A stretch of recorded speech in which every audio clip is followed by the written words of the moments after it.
Am ceartún nuair a chuirtas an ceist éis fanna mé go dtí go bhfuil an ceist déanta agus agus clasa mé gus feich mé go dtíir go seachas a camera agus freag rom mé.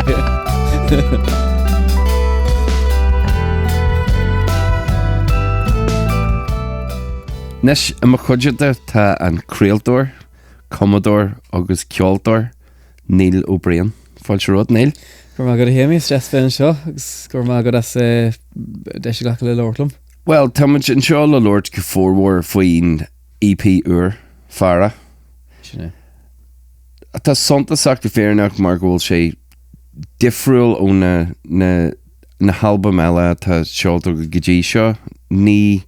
tú híon a bhhain atá sinnim. Cé eile tar an album seo leat? Sinné, well, sinné go dtíorcha so go seo an chéadúir go bhfuil ceoltóirí eile album nó EP do mo chuid. Ribh seo is cinál gitar éonrach a bheoch a gceist an tomar fad idir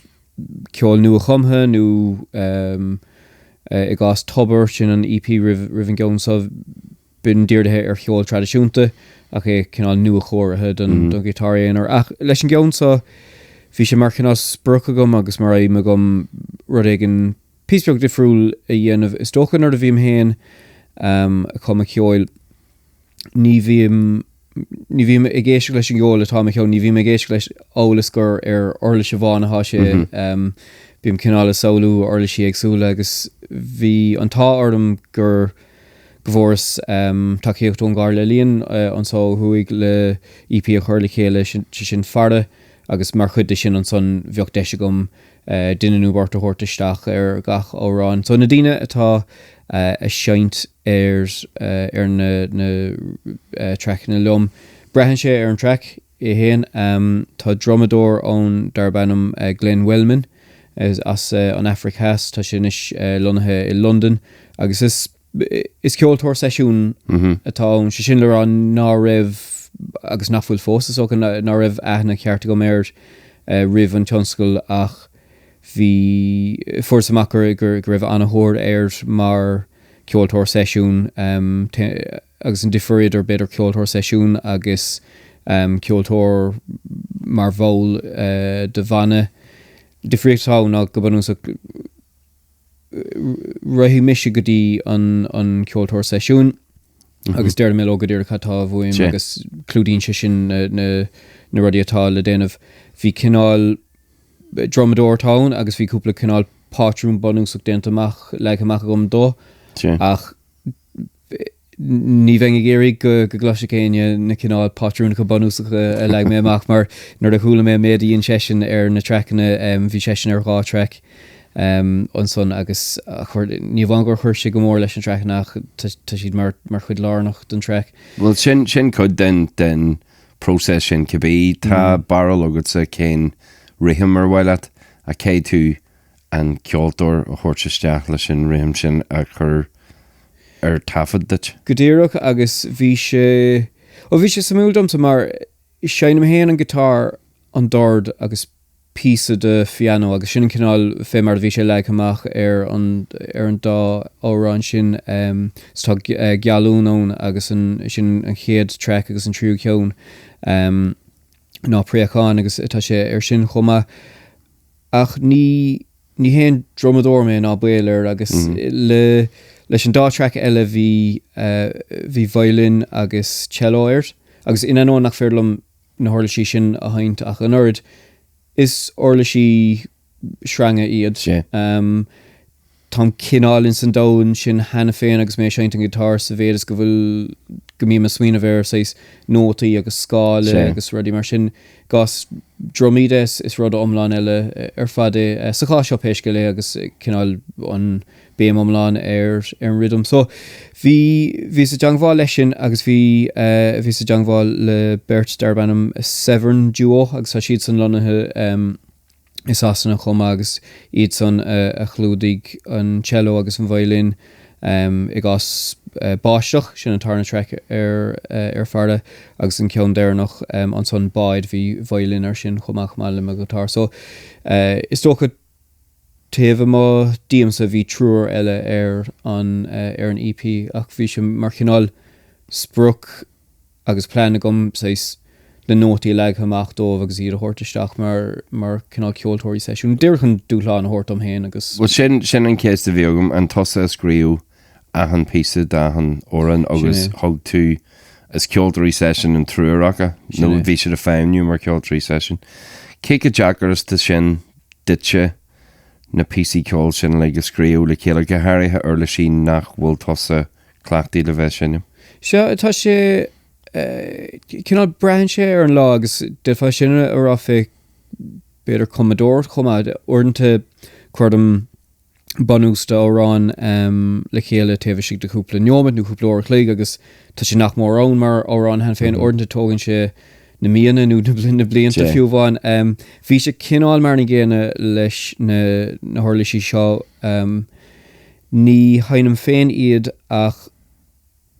hí orm agus bhí an sí sias agus sis déanamh mac mé cheann hen, ok, bhfuil cadíad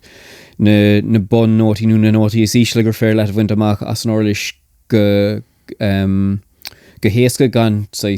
a bheit lordagan an nóta is ísle agus an nóta in áda díirch in ige chéile mar catú smíanamh chumad dar nó is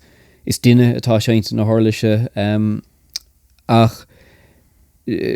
agus mé a dhéanamh bhí go leor de canál rudí áthríil agam a bhí leis an technoliacht tá an is tá sé beidir a bhhad níos éasca ná mar bheoh sé fiú beidir de 5 bliain ó hin. Mar an rud a bhí san óna dhéanamh agus an rud a dhéanaan an chuid ceoltóirí ná bhí bréag orlis agam ar an riomhras so déading na nótaí chuirteach agus dúirch iad a cloisiint mar bheoh cello nó mar bheoh fáilin ón. Ní sé an cartha leis an bhíorrod ná beidir ach tá sé congur golóir go bhéading héin mar Commodore iad a cloisiint agus arálam héin, ok, well is málam an cinál beidir an idirhealú seo nó ní málam an tlí go bhfuil na nótaí seo a teach sa leach ar chéile nó mar sin. So sa bhéh sin sa bhéh technolíochta de bhí sé má go leor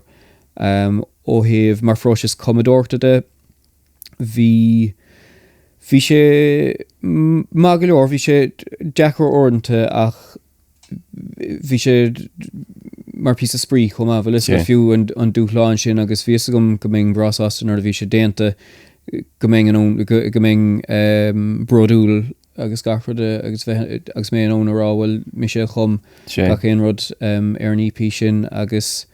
sé tam anna hása leis an clí a háin séach. An prósés híon luú tún sin go an dromadúir tá sé sin ó London anis.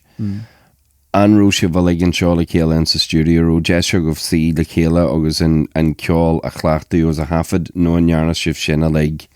cenal ar lína nó. Yes, was cían obair ar fad a bhíón, so bhí sé ar fad ar lína agus ordantas rá beidir díine nach ceoltóirí ad beidir bíonn siad cinál a swinmh go gaithigh mátá tafadón de ceoltóirí sin lena chéile go gaithigh siad a bheith seint ag an óm géana insná chéana agus nílón ach an tain take go bháinú rud mar sin. Tá darno tá an technolíocht an gur fér leis rudí a thuirtaisteach agus tógan déirdí gur níg brehan sé ar na hórán atá ar an EP é héin níor bhéin duine có hólann so chuné hafad ach bhí mé an na códa chu ré chuú rudí áil agus tógant ar sin chomá so rud a geis gom le go mrehan sé ar an órán ná le ceannú gó hí an tórán nach mór déanta gom agus bhí na thuirla séile teacht isteach dírdach mar cinál takeíocht an méad bhí déanta gom agus sin mar a chum mé iad ach le préáin sin ihar trí an son sin simúil dom mar thosa mé amach is pí a piano a bhíón ar dús domsa agus hafad mé an piano sa bhaile agus leis an chuir mé ag an Romadore fors é thneis agus bhí sé cinál bhí sé go jazz fé mar a bhí sé ach heastigh bhuaim gitar agus stáir de chuir leis rud a dhéanas ach ina nóin na cín eile nó mar a bonan agus na cín eile nuair a thosa mé chuir gitar leis agus nuair thosa mé chuir dár leis cinál dahraigh an tórán ar fad ní hé go raibh siad á chur ar an órán dúirt mar takeíocht ar an piano ach dahir siad stíl an órán is tócha agus so mar sin bhí an próses tafada ón mar chuid an chumadóir chumach go hardainn san I gás an óráin sin agus da mé mis ar fad le chéile in tomar bháin agus agus iad a ggéirigé hafid mar cinál banna bio ok déidir mis dhéanamh nó déidir mis rud mar sin dhéanamh ach tá chuid go mbeoch an cinál tára pí beag difriúil ón méid atá ar an EP mar choiríonn an próses tafada leis an gobadóir chumach.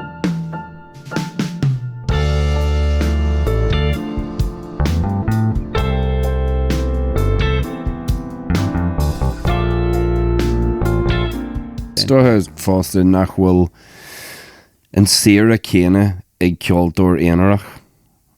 a bheith a play leis an óran as a gathhrú PC má tá Commodore an óran ina síon sin as a cóir agus an codeile den banna agus brúama ar a bhgus studio an air agus mar sin so teigem sin an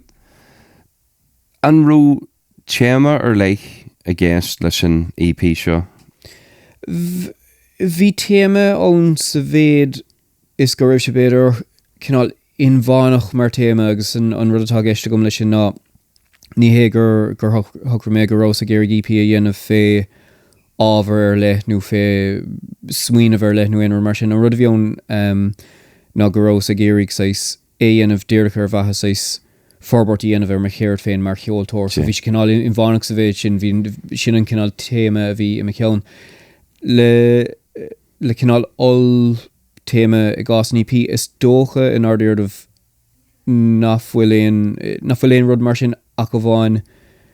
go bhfuil tásúla gom go bhfuil cinál leanúnachas do haise aigeanta gceist leis an EP mar bhí mé á goma thart ar an ón géine tá cinál bhís a géirí cinál cúpla seanra agsúil a thuirtaisteach in sna hórán ach bhís a géirí go mbeoh cinál leanúnachas a gceist chuma agus mar le téama an son well is fearda is anam don EP cílín se sin ní sé ach in úsáide I go múna is ceapan mar cinál inéanacht le nu ggóúd ar duine nuair mar sin agus bhís a géirí cinál an téama sin a leanúnt agus mé chume an cheoil eile so an bhfuil fá ar bí go bhfuil gá óran ainimnithe as éan os gá óran a bhain le heisce ar bhealach báid agus Godir is ceist bhaithí sin agus ceist gomingi a ceapa a ritheach lom rih seo mar tá sé cinál is fu tá sé sa léir nach bhfuil go bhfuil rá ceann annathe agus ní éon iscéad a an ar galban agus an prechan Godir well I gás ceann a bháinna chuirlíad le gealún an son an lína gitar tá istíige aige sin agus an clígah sé le amach tá lína gitar agus tagan an lína chéana isteach ach é cinál as ón pí beag agus bogan sé tígur ní tá seo déanta ní mis an chiaadin atá dhéanamh seo darnó le seo déanta míltóigh ceoltóirí agsúla go háthe dómhsúd a bhíon i ddéirú ar cinál minimalism is rudí mar sin agus bhí Steve Reich agus rudí mar sin bhí mé fécheannach chu Ryuichi Sakamoto sin ceoltóir agus Commodore beidir is mó chuig go bhaim marm leis na blianta beag nús agus is Commodore Sepánach sin bhí tá órán ige darbannam híbardaí agus sin an tepánis atá ar fuiseog so bhí mé fécheannach chu an fiasa sin leis an lína gitar chum do gealún so bhharrta mé cinál well ní rósaigh a féchant ar iseog nó éonar mar sin agus mé féchan amachchas an bhanóg ach bhí galún so bhí sásta sé anam nó iníag sin I gás préachán an son tá mis go hena seo héobh anamnach órán a chumme agus bhí nuair a bhí mé chur na rudí dearnacha le préachán bhí éon amachchan son agus well canna stoch ach tas go le canna fréáin an son beidir nach é an gothis binne I measc gohanna na néan an son ach chuir a mé hain de fréchan eile. Well godéirché agus ví fechan agus neidir ceap sé gur miisiid gur préchan a bhíonna mar ceap é fechan dorm agus mé ag géir an rud seoréich nó inóm agus mé fé cinál fihrú am le leis an táránnaréich nó ach cheapas rééis níos gon cén time atá orsa a phréáin ach seo ceann ditse fééis go le. So si é madidir leis na hórán atá amnathe iní cuasahfuil cinná stuff a bhainein le isce nó rud mar sin le báisteach sin go dtíach an canál íomhá a tháinig chun nar bhí mé i cuma an gitár an chéad agus beidir sin an tárán is sinne atá ar an EP mar thosan sé sin amach agus tá legan éon or de sin ón gitár sin ar ahar bhfuil sin é go dtíireach agus rud atá difriúil ar an EP seo ná go bhfuil tris rudí a chur leis agus ach ag an óm sin ar dí sé sto bhí sé stellabáí agus mé chuman rud ach fís cinála a smuoine bhéir an téama sin agus neidir na mothúáin a bhíon ónar bhíonn sé stellabáí an tomfáid agus is deasm nar a dhéon mé tafid ar an bí sin bhí sé stellabáí chumá tan túónéis sin na Bhil an rud faoin písa ar leic sin déis mé leis ar ahar tamlóhan déis mé leis an tam seo agus leis na thuirla sí eile Tá sé chur sé fum réon scanan i gibniuidir an bailach a bhásan sé agus a dógan an churann na thuirla sí eile leis an fum sin agus bhí go seo iontar cosal le písa ó scanan nó ó cean na chluí mar tá go dúlagad sin na chluí ribre Tá sé cenal cos le cin písa as rud mar sin ghil sé scrífa le rud éigen ar cúil den sin gurú after igen nuair aon atáliú is gurú tú smuoinear as tú comí an ceáil. Well ar an ggéidir síos gur má sin mar is mála mé sin cloisi mar ar ríis téim thna se go Richie Sakamoto tá cinna clú agus cáiléir sin ní bhá mar chumador le banadar ban an YMO agus besin cinál a choirí le ceol electrónach a hosting scafrad ach tá clú air mar Commodore ceol de scanán chuma Merry Christmas Mr. Lawrence sin an ceannas caiúla da chuid socha so mar sin bím féin i cheannach chu féin ach nuair a bhíam a cuma ceoil bíon cinál an íomhá seo i gás báisteachlan son just cinál abermí sin an rarc seo nach chándó in ardíomh ach bí mé géirí cinál beidir saoú agus gur tús scanán éú rud mar sin agus is málam gur tháinig sé sin trasna mar sin an cinál rud a bhíon adul trí meán nuair a bhí me chuma ceoldan den tais sin agus is deas a gcóí nuair a aithníon duné nó nuair a tholíonn siad an rud cinna nu a thugann siad é féin ar go háirithe nuair ná bíon lyricí a gceist mar déing mar hamda déing árán a chana fé a bheith tiitamin rá agus nó brisicríú rud igen agus níle den bhach ní lyricí a léomh agus jo túach cinál brí an árán Well sin thug le a ghfuil tú a de hí in sa teomra a ggur go maith ar préchan ach má dhéanaan tú an ceáil agus bhir tú an teidir sin dó céhíonn daine an préchan a chailúíon sinan go dtíir agus bím hen cinál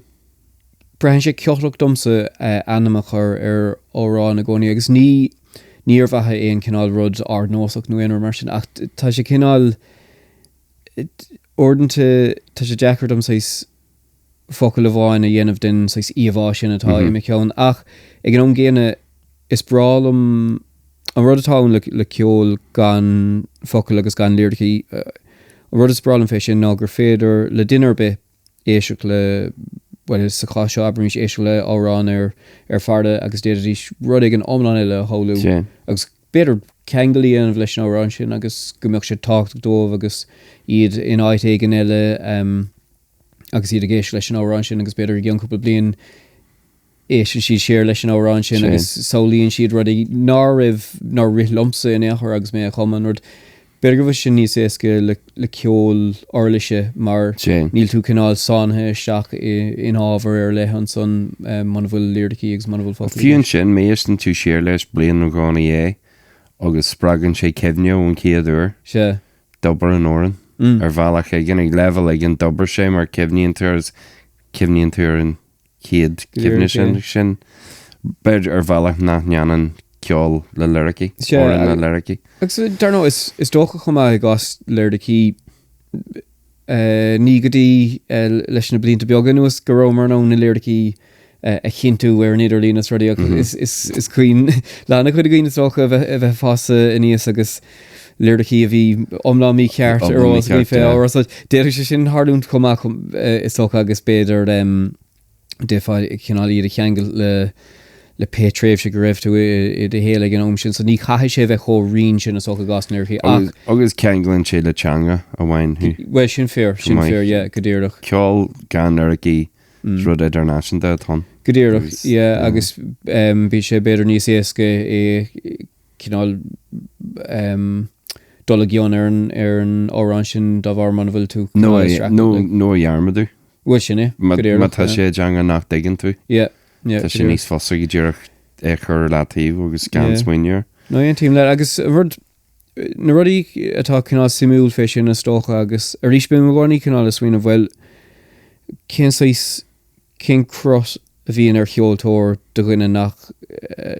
sein an ceol déon tais nu mar sin agus orintanta beidir gomíon duine swinoine versáis cheoltóirí mar alíontóirí agus iad mar sin ach an rud sin mar atá le amachcham nar bhím féin a swinoine bhar cheol agus ceol orla se go háirithe ach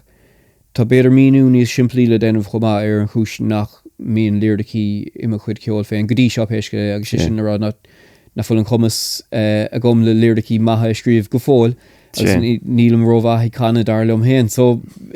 ordanta duine cinál na rudí nach fér le dhéanamh choíonn se sin le commodort an ceol chumá mar chaithe tú díirú ar an méid gur fér le dhéanamh agus díiríonn tú ar sin chumá agus is dócha le fardan san in an óngur dhéanas cinenne déan ó beidirt gan bre gohélas go thomláin ar an gitáríon ar nírós a géirigh gur EP gitar bheachán ach mar sin bhín cumad bháile so gur bé an gitar beidir an orlis is lárníonn san rud den chuid a smó péisce le ach tásúla go bhfuil tréis beidir imachtar ag pí a beag a gas a ríise gur peúr baisteach i má thum agus díos mé tána album eile a le cluisteogam agus is bralam ceol íonarach gitar sinam go bhfuil cumaithe sa bhí baisteach an céidir tá sé níos fearr leis na thula sí eile dúsa sin má mar is mailam sin kennal coolra ceolar an sin fásta agus just coppla ar leis breise chuann sé le óranna tá mai cheanna féin agus ó chun agus gur má sin agus os deas mar ragur gnéon tíim leis ceap so gur mí má go sin.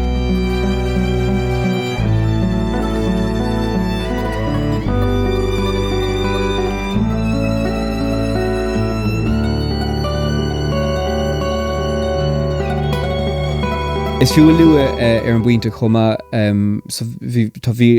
violin agus cello churthagam leis an traction chumá le dord chumá chuirdas píbeag dord leis chumá ach dhéana smach na nóta is gacrad agus chuirdas ar aige gin na ceoltóirí eile chumá ach idir an bharrtaú siúd i gás báisteach agus an tafa a bhesca agus a bháisrú fé mar bhí déantaigh Dara McDonald sa stúdio firste má éan tú leis an món legan na chuir mé aige sin i g an brad leis an legan atá ar an EP inis tá difer san soáin agus sin an rud is sé menam atá scríomh ar fear agus nílam chuné sin na scuile le is lom sé ach tá sé go húntaach fiú domsa gur fér lomsa sí séir agus éis leis rá tá na pí seo ar os ar fad agus ní cinál a déanamh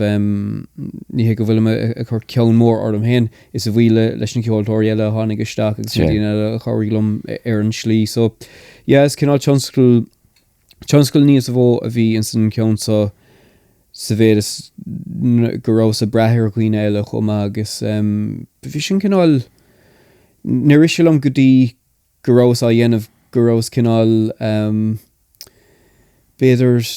ní imníoch ní hé sin an focail ceart ach leis na cín rih seo leis an gitáíon ar tá smacht omláin agus mar an gitáí ar an rud ar fad ach ní raibh an smacht omláin go ar an gceonsa ach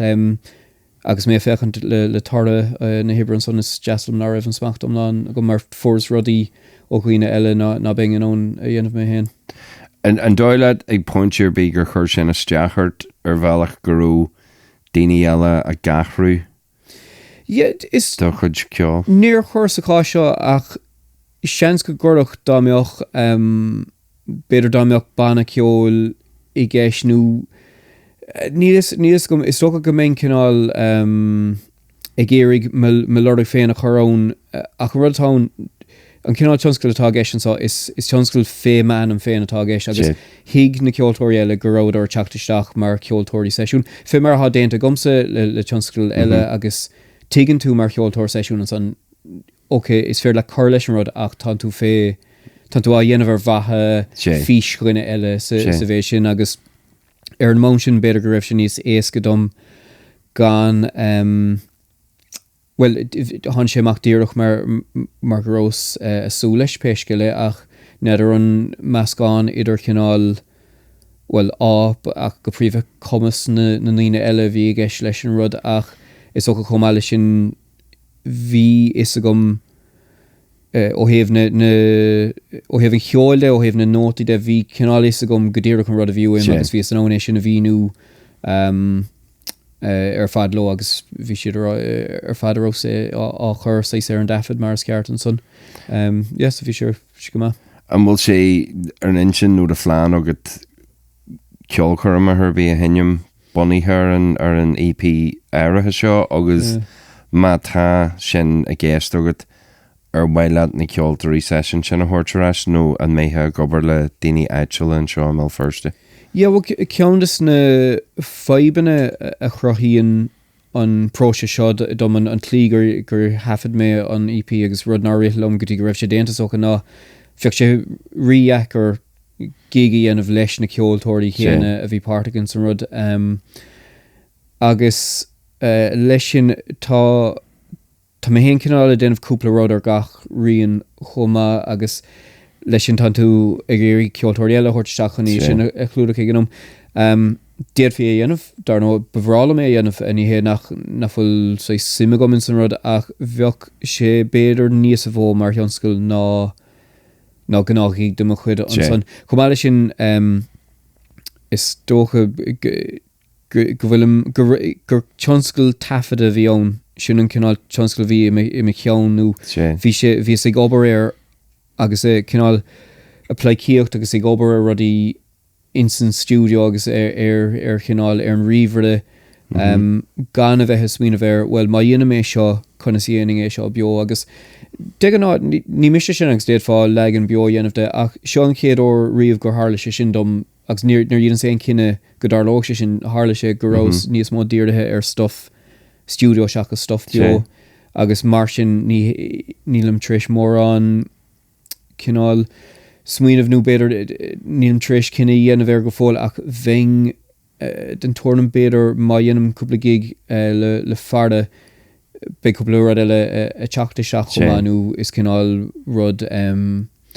beidir sé a bheith seint beor near a fihinneomid nu rud mar sin seachas gig omláin í dhéanamh. Well sin ní tú an céad ceoltóir le album a hafad nó EP a hafad nach rútúrin sin a hinnim beo mar atá ar is album studio é agus tá neart órain a níos do muid láin gus bín trefh sin dóheanta a dhéanú beo mar tá méid sin máscí an méid sin fuman a defriúil a máscí an bheit sé beag na dóheanta a dhéanú. Agus is cinál cliché ach is orlis é an studio chumá is cliché agus a rís tagam thneise an bhuiide socha dá meoch na ceoltóirí ar fad bailithe mór hímpel orm agus sin géirigh an EP sin a hafada fioch EP tafada goin dar agus meach sin níos fearach is cinnte gomeach sé defriúil fioch an bhfuil tú an stógamín tú comú ceol a gcónaí an bhfuil tú sásta go mómate sulta winch as in job at the janto got le fara nó tú smini hana féin ar an céad. Yeah, sin samú mar I gcónaí bíon rud éigen idir lá bheith gom ó thaobh ceola comide ach dhéanas cinenne ríist ar dhéanas cinenne sa ceann so go hardthe sé sos a ghlacha inig dóbheithrína mar Tom tháina sé seo tá seo díreach a mthanis bhí tobar bhí sin an norig agus rih sin bhí achar so sin album agus gá EP taobhsigh de trí blian agus ní mar rasonar le hen chun éon faointe a dhéanamh a go bháin go bhfuilm cinál well tá cinál neadidir céantar a bheachán don éing éirecht EPL chu amach an bblin gona bhfuil go le ní dólam neadidir an meoch an caiidán mar an ggéan a fiú bháin sa tám sásta ghlacha pí a beag níos más ceoltóir nebsfleachú is an sós agus tú máthir na más síalt agus géirige agus tú géirige scape ar na más síalta díal go dtíine agus ruidir mar sin pí an crack chumá agus bralam so chuid sin de chumá agus go dtíir Freddie mar seo chumá agus is mór go gur bhfuil tú sásta sé mé chuir feagal fin rud so bíon an obair sin más obarí bín sé sin le denmh go fáil go háthe dír a caníg don EP le dolamach a chohéamh commodórta de tá mé anna hásta le tarla fearda agus tom sása ghlacha uig go ceann geard dúir mí péisce. Well sinam sa má tá tú go an EP seo chu amachchan sin agus é dhéile daoine gódró chud duna chluí riomhar as ruí mar sin na feicil bh fumraí an dtíthir inirhí. sé bh bhrálam coppla pí sin a bheith. Bhrálam obair dhéanamh ar fumraíonta de chluí agus de scanáinú telefísnú péad. Pí beag déanta gom le chláircha feisnéis se rih seo is thuúla beidir macha mídia bhís ag obair lotha gur rá chlár an sonníos pí beag ceola a tháinig amach ar chláircha feisnéis a gcuid ach mar cinál mór spruchnú mór thionscail bhrálam dul sa troson chumá mar is socha ní hiad album ná EP na ní hiad sin na tain slite le ceola chur amach an son ach don seall seo péisce le tam anna has le farda agus ordenta bín cinál bín gráin a go ar rud tréiste a méid sin míana a chahabh rud ach buic sa díon tá agur gormálam an EP agus tasúlgum tasúlgum go gílíonn se sin go bhfuil sé má péisce le mar is bralam féine. Well a mhharil híon tá sin do mai. Gur mí agus gur mágad as Lord am Union. Fáiltarrá agus gur mágad as a ceist gur méid chuir feaglah. Gur mágad.